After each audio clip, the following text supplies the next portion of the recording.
Work continues on the site of the new Dover Hill Elementary School in Joplin. I'm Chris Warner. We'll have an update on how things are coming along. President Biden wants to keep the Republican Fed chair in place and wants Senate Republicans to change their minds on his nearly $2 trillion social spending bill. I'm Caroline Shively in Washington. I'll explain coming up. The 4 states' most watched news starts now. Thank you for joining us tonight. I'm Jordan Obby. Work is continuing on schedule for the new Dover Hill Elementary School in Joplin. KOM's Chris Warner stopped by the site to talk with officials about progress on this school. Chris says more. The construction equipment is nearly non-stop at the site of the new Dover Hill Elementary. Voters approved the new school to replace the 2 oldest buildings in the district, West Central and Columbia. Superintendent Dr. Melinda Moss says the new building will enhance the student experience. Handicapped accessibility, special programming space. I mean, we could just go on and on about all the ways that this will bring us up to code and up to adequate standards for our students. Then there's the 2 schools soon to be empty. Columbia is not structurally sound and unfortunately can't be salvaged. The plan for Columbia is that we will raise that building, and there's been some community interest as far as the property that it sits on. West Central, on the other hand, is still in good shape, and Dr. Moss says there's been some interest in the building from the community, but they haven't made a final decision yet. But I do not believe that we'll see it sitting vacant for long. There are currently 3 bus routes for Columbia and West Central, and Transportation Director Justin Henson says they'll expand that to 4. Director of Facilities Dave Pettit says traffic is one of the #1 concerns for the new schools.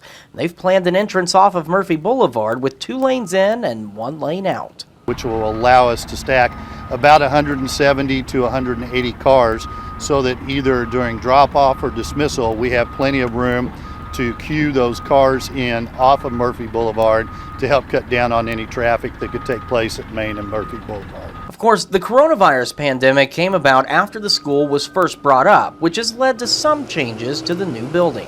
One of the main things that we're looking at changing is the HVAC system for this particular building will be upgraded for the filtration system. In Joplin, Chris Warner, KOAM News. Pettit says Columbia and West Central hold about 200 students each. Officials say the new school, though, will have a capacity of 450. Could easily be expanded as the city grows. Meteorologist Doug Heddy joining us now. Sunny but chilly day today. Yeah, a little bit on the cool side, but not bad. We are now in the second half of November, of course, heading toward the winter months, but it looks pretty good. 7th and Rangeline currently outside. We're sitting at 55 was our high, 55 was our high, 29 was our low. So right about where we should be for this time of the year, but a cold start during the morning hours, and it's going to be chilly once again for us tonight. We've had a few mid and upper level clouds. These have been breaking up at least over the past couple hours, so it looks pretty good. Not much going on across the Central Plains, but temps dropping back mid to upper 30s to near 40. I think most of us will drop into lower 30s later on tonight. Thunderstorms in the forecast. We're going to check that out coming up here in just a bit. All right, Doug, thanks as always. Joplin Area Chamber of Commerce and Southwest Missouri Bank today named Dan Pekarik the 2021 Outstanding Citizen of the Year. Pekarik served the city of Joplin in various roles throughout his 35-year-long career. He started as an environmental health specialist back in 1986 before being promoted to a lead sanitarian and later the director of the Joplin Health Department. He recently served as the interim city manager, then assistant city manager in Joplin.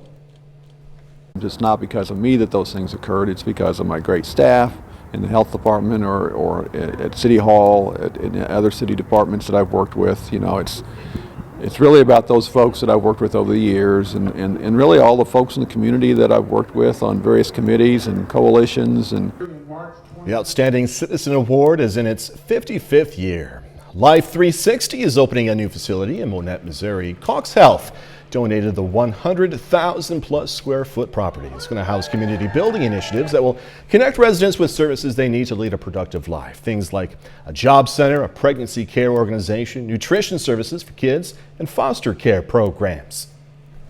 We just finished our ribbon cutting with the Chamber of Commerce, and now the rest of the day the building will be open for tours, and then behind me we have our block party in a box, so popcorn and snow cones and all the jumping your kids could want. The new center is located at 801 North Lincoln Avenue in Monette. President Biden today, announcing that he's nominating Jerome Powell for a second 4-year term as Federal Reserve Chair, endorsing Powell's stewardship of the economy through a brutal pandemic recession. Fox News correspondent Caroline Shively has more on Powell's nomination and the economic challenges confronting Washington. On Monday, President Biden nominated Republican Jerome Powell for a second term as Federal Reserve Chairman, as the Fed navigates an economy with the highest inflation rate in 3 decades and a labor market transformed by the pandemic. Inside the Federal Reserve, we understand that our decisions matter for American families and communities. The president made the announcement while touting his administration's economic achievements. Here's what the record shows: record job creation, record economic growth, record new small business creation. That's the story that should give us confidence about the economy that we're building. This comes as Congress is battling over the president's nearly $2 trillion climate and social spending bill. We see right on the precipice of the most expensive inflationary Thanksgiving in history that this thing has got more uncontrolled spending, which is going to drive up inflation even worse. Democrats say it's the opposite, that families would feel the benefits from the bill's proposed taxes on corporations. If you collect more from corporations, give money back to parents, that's justice, that's helpful to parents, and it's not inflationary. You're just pulling money from one source and giving a tax credit to another source. The latest Fox News poll shows that only 36% of voters approve of Mr. Biden's job performance on the economy, while 58% disapprove. In Washington, Caroline Shively, Fox News. A joyous holiday parade turning into tragedy, leaving a Wisconsin community mourning the loss of 5 people killed when the driver of an SUV barreled through the crowd. 48 others also injured during this incident. Fox News correspondent Madeline Rivera is in Waukesha, Wisconsin, with details of the driver's criminal history. This is part of the parade route, which was bustling with revelers on Sunday. Now it's a reminder of immense loss.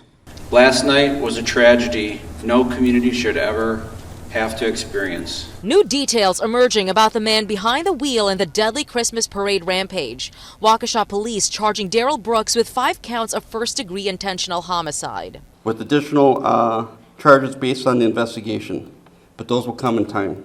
Authorities say the 39-year-old was fleeing from a domestic disturbance incident minutes earlier. Brooks has an extensive criminal history that includes numerous violent felonies. He was released from jail on November 19th after posting $1,000 bail, after allegedly running over the mother of his child with the same red SUV. He also has an active arrest warrant in Nevada for failing to obey sex offender laws.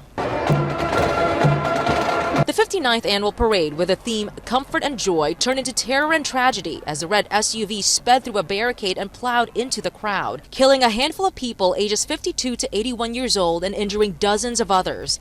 Investigators say there is no evidence Brooks knew anyone in attendance. The subject was taken into custody a short distance from the scene. And the heavily damaged SUV was later found blocks away from the route. Waukesha's DA saying she'll set the bail so high for Brooks he won't be able to bail out of jail before his trial. He's expected in court Tuesday afternoon. In Waukesha, Wisconsin, Madeline Rivera, Fox News. KOM News at 9 on Fox 14 takes this time now to honor another 4-state hero. Donald Golden served in the U.S. Marines from 1948 to 52. Native of Coffeyville, Kansas, Golden was stationed in Korea, earning several awards. We are proud to thank and salute Donald Golden. He's tonight's 4-state hero. Doug Hendy's next with a complete look at the forecast, and later in sports, going to hear from Chiefs defensive tackle Chris Jones after Sunday's W.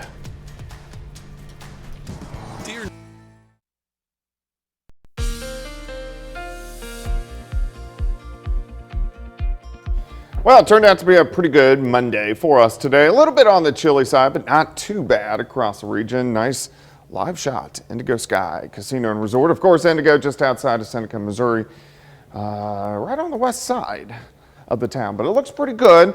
We're clearing out. We're going to have pretty much clear skies as we go through the overnight hours. We're going to do the winter forecast. This is going to be on December 2nd. So this is next Thursday. We'll do the month long on Wednesday, the winter forecast on Thursday.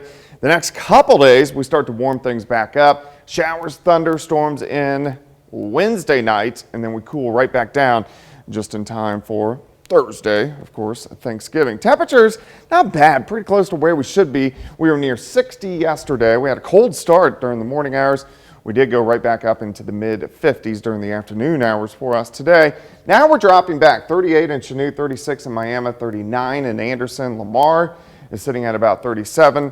Our temperatures will continue to drop back a little bit more as we go through the overnight hours. It's still 40 in Joplin. Winds are pretty much calm. Dew point's 28. Humidity is at 63%. I think we're going to drop back to about 33 or 34 a little bit later on tonight. And we've had some very thin mid and upper level clouds streaming through. It's not a big deal. These will continue to break up. We'll have pretty much clear skies for us during the overnight hours tonight. And it's really pretty calm right now. We have a little dome of high pressure just to our west. This is going to dominate our weather over the next couple days. And then this wave will roll in by the time we head into late Wednesday night, and then heading into Thursday morning.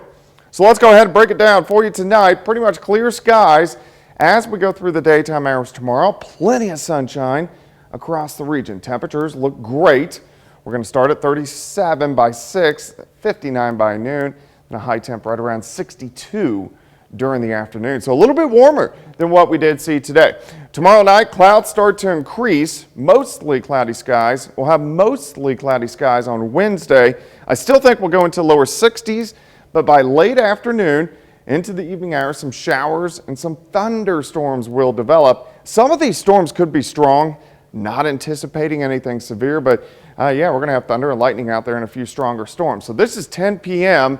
on Wednesday night, about 48 hours from now. These are going to blast on through. Here's 2:30 in the morning. I think by Thursday morning, most of these are going to be gone, and then we're going to cool down behind it by the time we head into Thursday. Rainfall with it, I think most areas, northern counties, 1/4 of an inch, and then most of us 1/2 inch to about 1 inch of rain with this next system, which is going to roll in on Wednesday night. Of course, Wednesday is a big travel day, so we do need to watch out for that. 62 tomorrow, 63 on Wednesday. Those showers and thunderstorms late Wednesday. Quite a bit cooler on Thursday, high temp of only 46, but overall the holiday weekend shaping up pretty good. Yeah, again, you can't really complain. No, you really can't, not as we're in late November almost. I mean, we could. We could complain. We're not going to complain because we're not complaining. You got it, man. We'll see you in a little bit. Thanks so much, Doug Heddy. Coming up, closing arguments. Attorneys in the trial of the killing of Ahmaud Arbery make their final case to the jury. I'm Charles Watson in Brunswick, Georgia. I'll have that story coming up. Trump's former Bird's Eye broccoli tots are being removed from store shelves ahead of Thanksgiving. ConAgra Brands issued a recall for the 12-ounce packages with specific Best By dates. The recall notice says there is potential presence of small rocks and metal fragments in the product. So far, there have been at least 2 reports of dental damage associated with the recalled product. The company says it's working with retailers to remove the items from store shelves. 4 lots of the product are included in this recall. ConAgra says no other Bird's Eye products are impacted. Jurors in the trial of Ahmaud Arbery's killing listens to closing arguments today. Prosecutors and defense attorneys made their final pitch to the 12-person panel as they prepare to deliberate the fate of 3 defendants. Fox News correspondent Charles Watson has more. Attorneys in the trial of Ahmaud Arbery's killing made their final pitch to jurors Monday. Greg McMichael, his son Travis, and neighbor William Bryan are accused of chasing and killing Arbery. The 3 men say they were trying to conduct a citizen's arrest. Made assumptions about what was going on that day, and they made their decision to attack Ahmaud Arbery in their driveways because he was a black man running down the street. The state arguing the defendants' actions were not a lawful citizen's arrest because they weren't present when a crime was committed. Prosecutor Linda Danakoski also asking jurors to reject Travis McMichael's testimony that he shot Arbery in self-defense. If you are the initial unjustified aggressor, you don't get to claim self-defense. Defense attorneys argue the shooting occurred only after Arbery tried to grab Travis's shotgun. You are allowed to use force that is likely to cause death or serious bodily injury if you believe it's necessary. They also say the defendants believed Arbery had committed burglary after surveillance video captured him at a home under construction. Defense attorney Jason Sheffield asking jurors to set aside their feelings during deliberations. It's going to take courage to set aside what you think and feel, what may be trying to penetrate you from other sources that you have tried to do your best to avoid, and to focus on the bare facts of this case. The three defendants also face federal hate crime charges in the killing of Ahmaud Arbery. In Brunswick, Georgia, Charles Watson, Fox News. All right, next, the start of a busy travel week. Today marks the federal employee vaccination deadline, and that could have an impact on your holiday travel plans. I'm Madison Allworth in Newark, New Jersey. More on that story coming up. Nominate. The Biden administration has already handed out $1 billion in grant money to work on infrastructure projects. That money is going to 90 projects in 47 states and the District of Columbia to rebuild roads and beef up rail lines. Also on the list of ventures, creating new green spaces, trails, and bike lanes. Don't know if you're traveling this week for Thanksgiving holiday. If you are, you may want to pack up some patience, as travel numbers are expected to be near pre-pandemic levels. All this as the federal vaccination deadline affects thousands of TSA employees. Fox Business Network's Madison Allworth has more now from Newark Liberty International Airport. We're very confident that this is going to be a very smooth operation over the next several days. Monday marks the deadline for all federal employees to receive their COVID vaccination. That includes tens of thousands of TSA employees who risk losing their jobs if they eventually don't get the shot. There is the potential, if you do not have an approved exemption and you are not vaccinated, that you will lose your job. That possibility worrying some travelers as we enter one of the busiest travel weeks of the year ahead of the Thanksgiving holiday. There's going to be a lot of people traveling, and I just think that there's going to be longer lines. But TSA insists they are prepared, and they're viewing the deadline as more of a learning opportunity, saying in a statement to Fox Business that they are working towards reaching 100% vaccination status and that agents will remain employed and working through the busy travel season. A TSA spokesperson saying today that 93% of TSA employees are in compliance with today's deadline. And that manpower will be needed this week, as the TSA estimates they'll be screening approximately 20 million travelers. That number near pre-pandemic levels. I have seen no indication that vaccine requirements are going to impact travel in any way, certainly in terms of our ability as a federal administration to provide the services that are needed. With long lines expected, TSA is recommending that you arrive 2 hours before your flight. At Newark Liberty International Airport, I'm Madison Allworth, Fox Business. All right, coming up, a new way for your dog to call you during those life or death situations. You know, things like needing some hugs or tummy scratches. Taliban. All right, so if you're a Dr. Dolittle type that likes to talk to animals, I am.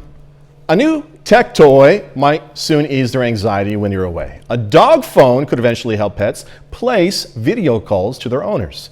A series of trials by University of Glasgow and Aalto University in Finland. Researchers looked for a way to help pets stay connected to their owners while away. Now, you notice that toy right there. A device is placed inside a toy, like a ball right there, that pets like to play with. The movement of the ball initiates an internet call to owners. The device could help with coronavirus pandemic separation anxiety as owners return to work. I don't know about you, but my 2 dogs would be calling me and the wife every 2 minutes, you know? Could I have a treat, please? Could I have another treat, please? Could you just give me the whole box of treats, please? Those are my 2 dogs. One more interesting story for you. This Thanksgiving, many parents say their children just aren't as thankful as they should be. A new national poll from the University of Michigan, go Blue, found that 4 in 5 parents agree that kids are not grateful for what they have. More than half of the parents surveyed worry they're giving their children just too much these days. Kind of seems that way, you know? Kind of seems that way. All right, 30 more minutes news, weather, and sports coming away. Freeman Health System announces the grand marshals for this year's Joplin Christmas Parade. Plus, Joplin Parks and Recreation is helping deliver letters to Santa again this year. Store. Freeman Health System announced the grand marshals for this year's Joplin Christmas Parade. Isaac and Easton Howard will take on the position. Congrats, guys. They are 7-year-old twins who were recently named as National Children's Miracle Network Hospital Champions. That's awesome. Now, since the parade benefits the Children's Miracle Network, organizers say the choice, it was easy. Isaac and Easton have just been tremendous ambassadors for Children's Miracle Network since they were born. And when they were chosen as the national champions, it really exemplified what the CMN program means to Freeman Health System, what it means to our community. How cool is this? The Twins' service dog, Ace, will also take part in the parade. Joplin now has a direct connection to the Santa Claus. Joplin Parks and Rec Department is offering its Letters to Santa campaign again this year. Children are invited to write a letter to Santa and drop it in the mailbox for Santa at the Joplin Parks and Recreation offices on West 1st Street or at Academy Sports and Outdoors on Rangeline Road. An after-hours mailbox is also available at the department's office. With a little help from friends or elves, Jolly Old St. Nick is going to write a response to each child who sends a letter. The letters that we send to Santa, he doesn't purchase anything off of. It just gives him ideas necessarily. So either one, you'll get your response time is usually about the same whether you take it to Academy or deliver it to our office because we collect them all together. Santa's mailbox is going to be available until December 6th. Now, letters must include the child's first and last name, a return mailing address, and a few details about the child, like their school if they attend one, any brothers or sisters, pets, friends, and a wish list. Letters should be addressed to Santa's Workshop, 9 Reindeer Road, North Pole, of course. You can find this information and more details on our website. That's KOMNewsNow.com. Fort Scott Area Chamber of Commerce today hosted its annual VIP Fall Extravaganza. The event at the Fort Scott Middle School offered people a chance to get some goodies ahead of the holidays. Man, that looks good. Some pies right there. Things like baked goods, holiday music were up for grabs in a raffle. You can see everybody out there just talking and having a good time, so it's nice to get to be together. It's also a great opportunity for our local vendors to, like I said, get their names out. And they have people who, they give out their cards and they make sales all year long from this event. So it's just been a really nice way to promote the locals. All of the items raffled off were donated by area vendors. District Judge Samuel Marsh announced he's retiring from the 11th Judicial District. That district covers Cherokee, Crawford, and Labette counties in Kansas. Marsh was appointed magistrate judge back in 2015. Pitt State and KU graduate, operated a private practice in Columbus up until his appointment to the court. In regards to his retirement, Judge Marsh said, quote, "Cherokee County has been good to me. Through my years of work as an attorney and later as a judge, I hope I have been good for Cherokee County. Hopefully, I have helped people through difficult times." Now, Marsh plans to continue to raise cattle on his family farm, also spend more time with his dogs during retirement. And we wish you a happy retirement, Judge. Home sales managed to inch higher last month despite rising prices and dwindling inventory. According to the National Association of Realtors, sales of existing houses, townhomes, condominiums, and co-ops rose 0.8% in October from the previous month. In all, 6.34 million existing homes were sold. That number is down almost 6% though from a year ago when pandemic home buying was in its peak. Fuel up to beat the Thanksgiving rush. Analytics company Inbrix found the best and worst times to hit the road for Thanksgiving. After 9 p.m., after 9 p.m. this Wednesday is all clear if you want to get a head start, or buckle up before 11 a.m. on Thanksgiving Day and Black Friday for a smoother commute. To avoid any post-holiday stress coming back, just make sure to hit the roads before noon, either Saturday or Sunday. Chinese tennis star Peng Shuai has resurfaced after nearly 3 weeks of silence and worldwide worry she had been detained in China. Her appearance comes weeks after the accused one of the Communist Party's top leaders of sexual assault. Remy Ancio reports now from Hong Kong. The IOC released this single still from that video chat of a smiling Peng and a statement that said she was at home in Beijing and wanted to have her privacy respected. That came after the release of this seemingly scripted and stage-managed video of Peng and her tennis coach with forced references to the date of November 21st. This video of her waving to spectators at the China Open Sunday morning, and these weekend photos of Peng playing with a cat, all calling into more question whether she was acting under duress. On November 2nd, the 35-year-old Wimbledon and French Open doubles champ and three-time Olympian had publicly accused former Vice Premier Zhang Gaoli, a close ally of Chinese President Xi Jinping, of sexual coercion about 3 years ago. Peng's 4-paragraph note on Chinese social media was quickly deleted. All references to her name were censored through Sunday. An email allegedly from Peng then retracted everything. The author wrote, "The allegation of sexual assault is not true. I'm not missing, nor am I unsafe." China risk analyst Isaac Stonefish is unconvinced. It's certainly quite suspicious that the International Olympic Committee, an organization known for its close ties with Beijing, was the Western conduit for alleged video chat with Peng. The Winter Olympics in Beijing are set to start in just a few months on February 4th. The Women's Tennis Association had threatened to pull all of its games out of China. At the very least, the world now has the answer to where is Peng Shuai. Now it's a question of whether Beijing will launch a probe into Peng's accusations of sexual assault by a top Communist Party official. But with Peng now smiling and calling for privacy, it at least feels that an investigation of any kind is further off than before. Out a bit later, a new twist on one of history's mysteries. The FBI getting a search warrant in the search for Jimmy Hoffa. 10, right here on Fox 14.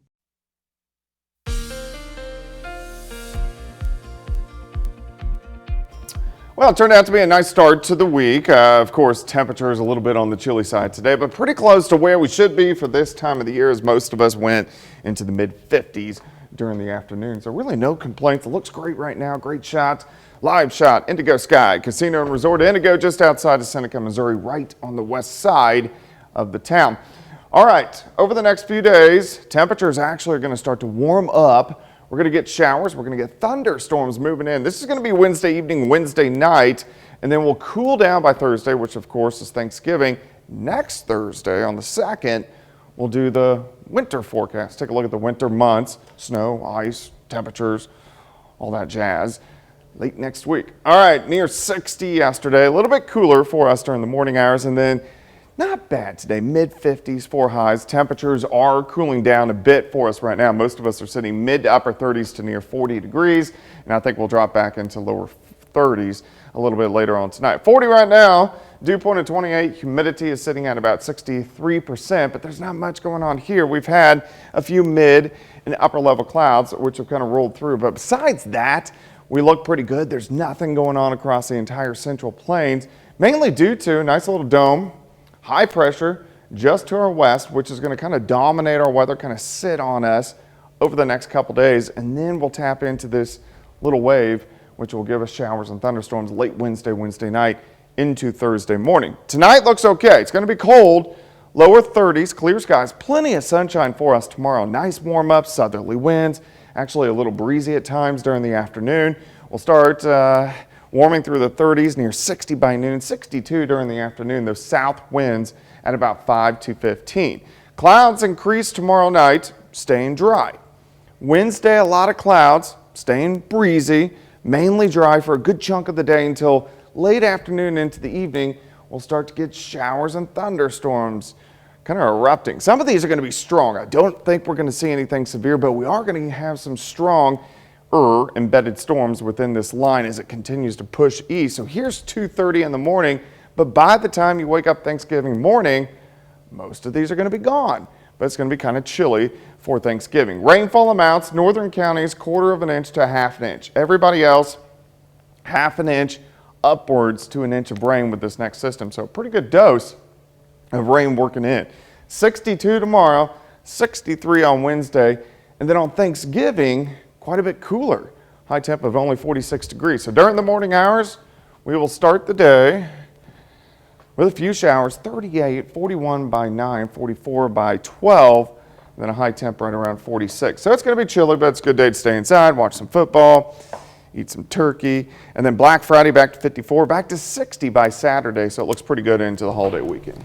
Thanksgiving Day for you is going to include being thankful that the KC Chiefs are back doing their thing, right? Well, yeah, kind of. I mean, it's not perfect by any means, but you don't have high hopes yet, huh? Doug, thank you, man.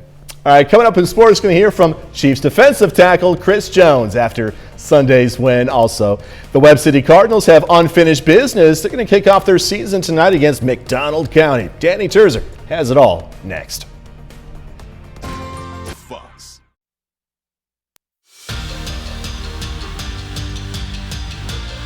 Webb City girls basketball ended their season last year with a 3-point loss to Carl Junction in the district championship game. They say they have unfinished business.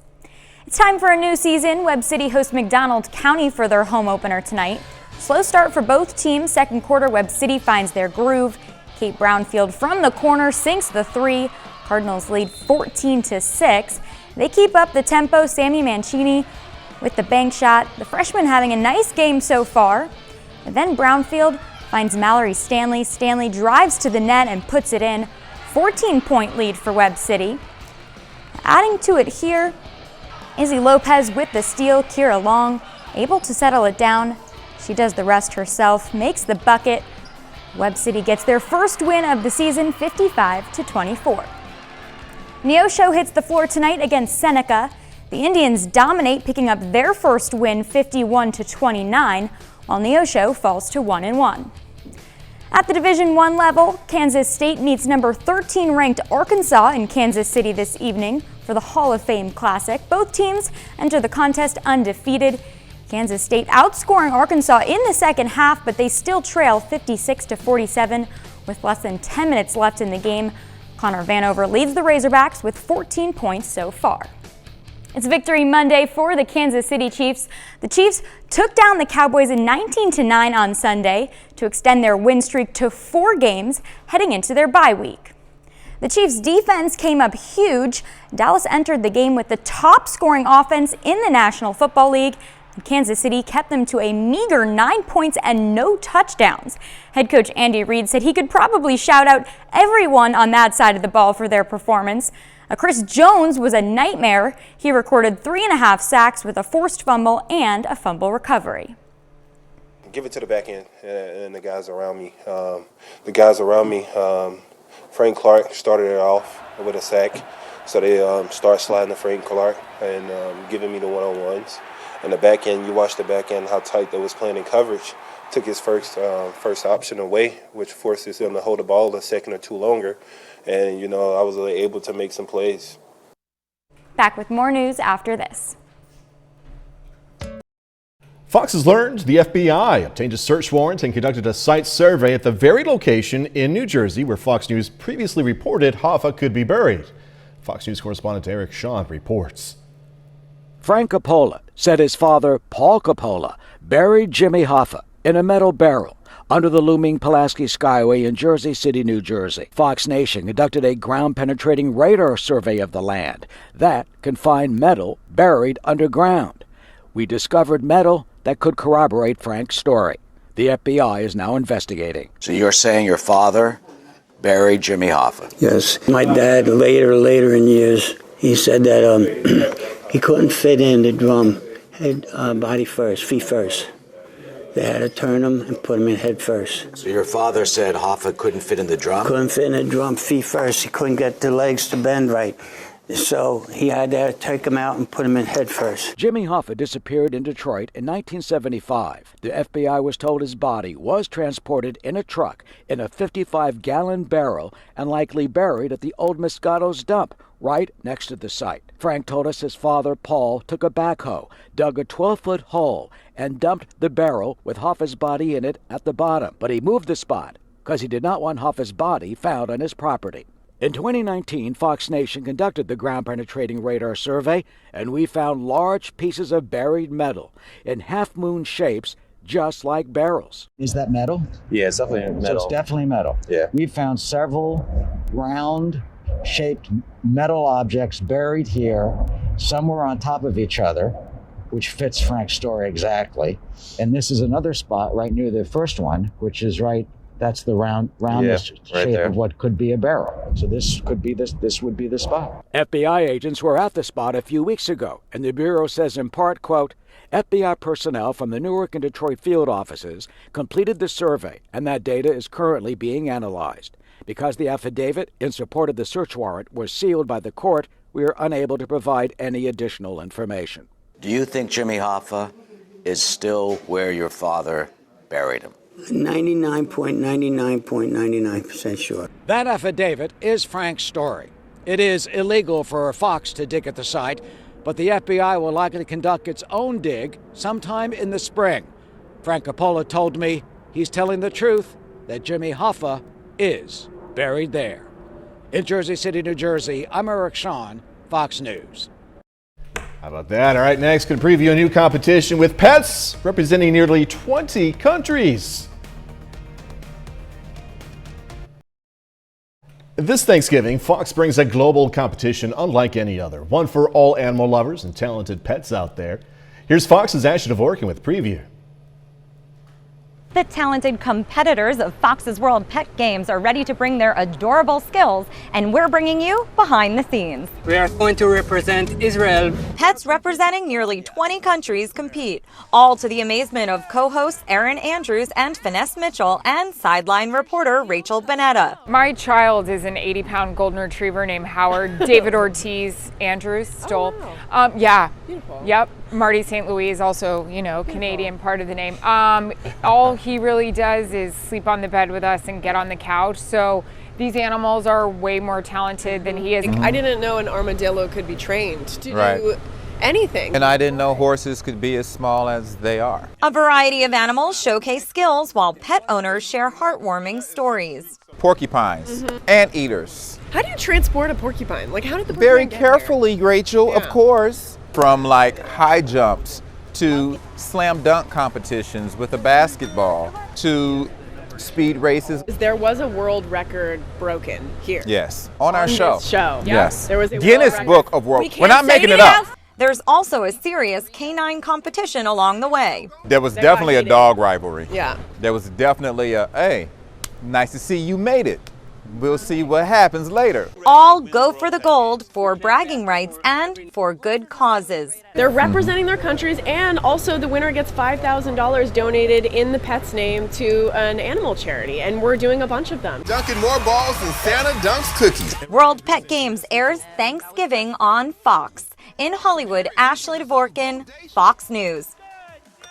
That's our time for tonight. Thanks so much for joining us. Going to leave you with video of a light festival at the Brookfield Zoo in Chicago. Awesome performance there of lights. Be safe. Do this all again tomorrow. See you then.